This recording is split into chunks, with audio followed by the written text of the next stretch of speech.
Hey guys, welcome to Speed Cubing Part 2. I hope you've watched and enjoyed Speed Cubing Part 1 so far, and I also hope that you've been enjoying your new Speed Cube, although if you don't have it by now, don't worry. I forgot to mention in Part 1 that you should purchase a black Speed Cube, not one of these white ones, because black cubes are easier to remember, recognize the pieces. But you'll learn more about it later. In these few episodes, over a few episodes, maybe 3 or 4, I'll be teaching you the crux of F2L. F2L is essentially, well, moving from this, across on the bottom, remember in episode 1 I said make a cross on the bottom, straight to first 2 layers. So you can see F2L all the way around. That's as opposed to in LBL, where you just do cross and then you do a first layer around the ring, as you can see, and then you go to this. So F2L is probably the biggest improvement you can make on your speed cubing journey, but it is also the most difficult step in becoming an elite or even just a sub 20 speed cuber. I've only become just only recently become sub 20, but in all honesty, my F2L isn't the best. It takes F2L takes years to master, not just months. And yeah, so I've learned for 1 year, and I'm only, I would say, just decent. There are many variations for advanced speed cubers to make themselves faster, but the basic variant is learnt 2 ways, which the basic variant I'll be teaching you. So there's 2 ways: algorithms and intuitive. Some people vouch for algorithms while some others vouch for intuitive, but today I'll just be teaching you intuitive with a few set algorithms to get you faster, get you moving. I find that intuitive learning helps you get a better understanding of the cube, teaches you how to manipulate the cubes better. It helps you understand the mechanics so that you can adapt to any situation rather than to have to remember specific situations. And besides, anybody who wants to learn 42 algorithms is pretty insane. So, let's get down to it, shall we? Alright, so with F2L, I would like to explain it in terms of speed cubing the way I do it. So, definitely I'd start with cross on the bottom, explained in part 1. I will explain how to do a more efficient cross later, but yeah. Okay, so with F2L, it's very important to note that there are something called slots, right? So you have your cross on the bottom, but we hold our cube like this, so it's easier to manipulate. The slots that I'm talking about are in between these 2 set, already paired up in the cross. So these are the slots in here. So by doing this, I'm actually opening the slot. As you can see from the bottom, the difference is when I open the slot, it's moving this up. Okay, so it's opening a slot, closing a slot. The cross on the cross on the bottom is the green, so just remember that. So I'm opening the slot. Green edges come up, closing the slot. I'll do this facing towards you, but mostly when you practice, do it facing towards you yourself. So in this case, opening and closing the slot for me would be opening it like this, or closing it like that. So in F2L, essentially what we're talking about is edge pairings, and inserting these edge pairings into the slots. So for example, I've got these 2 edges, this edge and this corner, corner edge pairing. This edge and this corner being inserted into this slot here. Alright, so see these green, red, yellow, and red and yellow. It's already been paired up nicely, and it has to be inserted into the green here, yellow here, and red here, as well as the yellow and red. So now since it's nicely paired up, I'll insert it into the slot.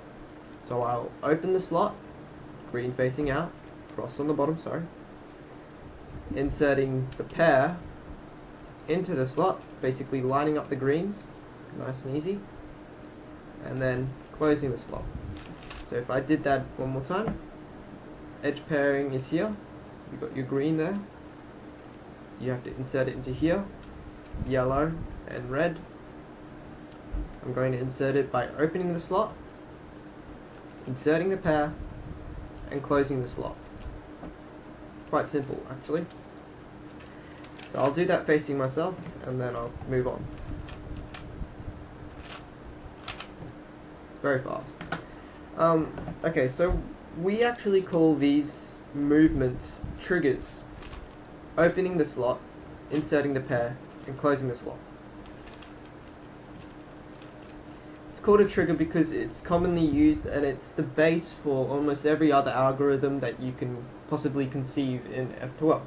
You always have to, except for rotationless inserts, which I'll explain later, don't get confused. You always have to open the slot, insert the pair, and put it in. It's just how F12 works. So there are actually two basic triggers which you can use. There is the one I just showed you, open slot, insert, close, but that's only when the pair is already paired up, and you'll get that very rarely. You'll only get that case 1 in 42. Really what you'll be getting would be, so that's another double pair, you'd also be getting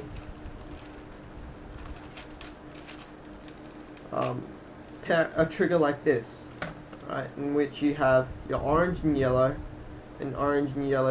edge there. So you have your corner here, this is your corner, orange, yellow, green, and your edge here, orange and yellow.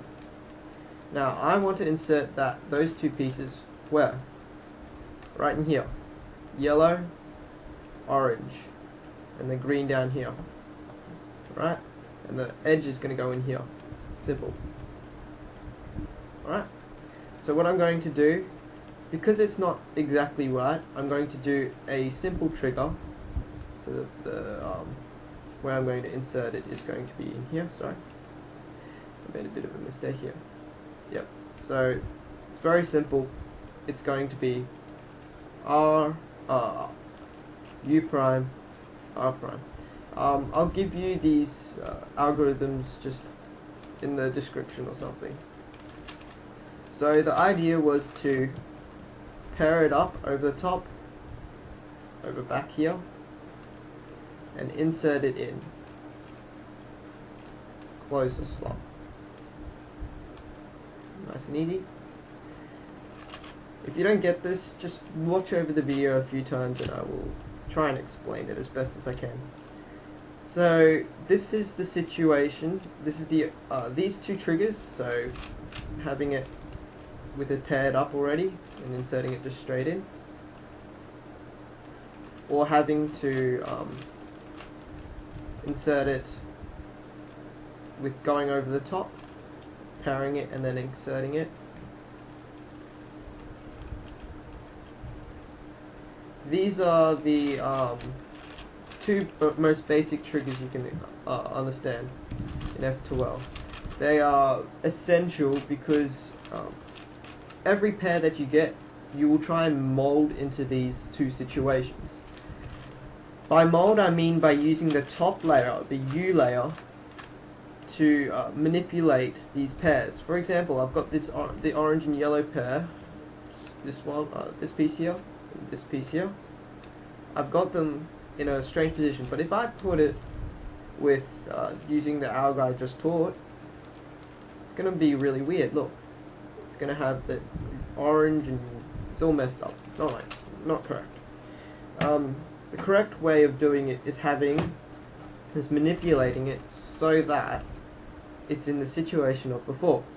Now, I didn't explain it properly, but the second trigger is actually with the yellow and the orange, or well, the color here matching the color on top, the color on the top of the corner matching the color here, and the green or the bottom color, cross color, always facing outside. So we can see when we insert it, It's nice and easy. Yeah, so you've got to practice a lot in F2L. It's the only way you're going to get better. I've been practicing for a long time and I'm by no way perfect.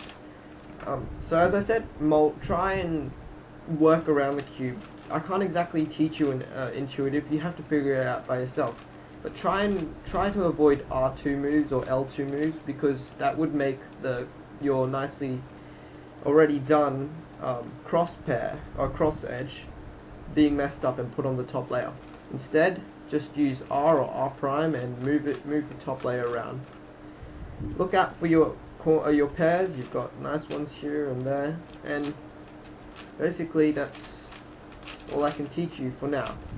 I'll come back in the next episode and teach you some of the algorithms required and show you some examples of how to solve F2L. So the other thing you should know is that your times will definitely spike for a bit using F2L, but after a while just stick with it because your times will drop drastically. So thanks a lot, and I'll see you next time.